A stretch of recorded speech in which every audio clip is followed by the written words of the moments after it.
For this Tpak project, I've been provided with a big blue plate, a white Tupperware container, and a spoon.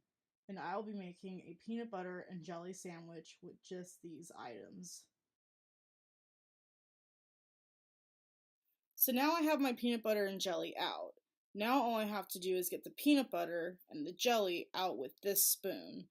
The only issue I can see maybe running into with this is whether or not I can actually get the jelly out of the container with the spoon that's somewhat larger than the smaller spoons that you can find in your flatware. So we'll see how this is going to work. So the first thing I'm going to do is I'm going to unscrew the peanut butter and scoop some out, which is proving to be difficult because the peanut butter does not like to come off the spoon very easily, which is where a knife would come in handy. But I can always use the bread to go ahead and just scoop it off. I'm going to put one more dollop on there because I like a lot of peanut butter on my peanut butter and jelly. There we go. So now that I have it on there, I think the next thing I'm going to do is I'm actually going to go ahead and open up this jelly here and go ahead and put some on so that way I can spread it afterwards.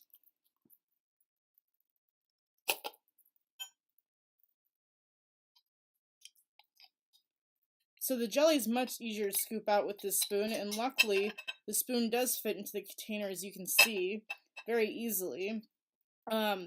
The only thing now that's kind of frustrating is that now I've cross-contaminated my peanut butter and my jelly, which is not my favorite thing to do. But now I got jelly and I got peanut butter.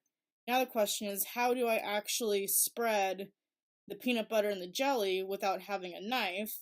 So I think I'm just going to use the end of the spoon, the rounded edge, and just kind of smooth it out, because that seems the best and smartest idea to me right now.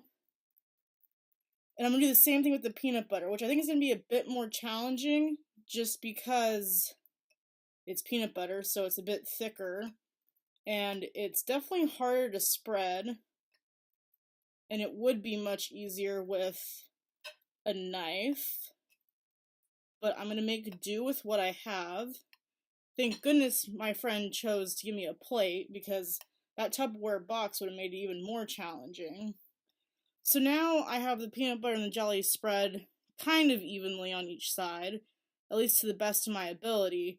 So now the next thing I'm going to go ahead and do is I'm going to try and cut it in half, because I think having a spoon made this task fairly simple, because the only true problem that I thought I was going to run into is not being able to fit the spoon into the peanut butter jar or into the jelly jar, which I was able to do with absolutely no problem.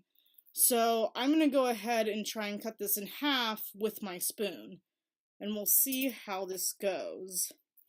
So I was hoping that maybe I'd have a spoon that has a flat edge, but I don't. So what I'm going to do is I think I'm going to try and use the edge of the spoon, the rounded edge, and try and cut it diagonally, like you would if you were just using a spoon to eat dinner with. And this seems to work out pretty well. And there you have it. I made a peanut butter and jelly sandwich with way too much jelly, with just a spoon and a plate, and of course my bread and peanut butter and jelly. I hope you enjoyed learning about how I thought through this and what I learned from this experience of only being able to make something with the tools that I was presented with and not exactly knowing what I was going to make.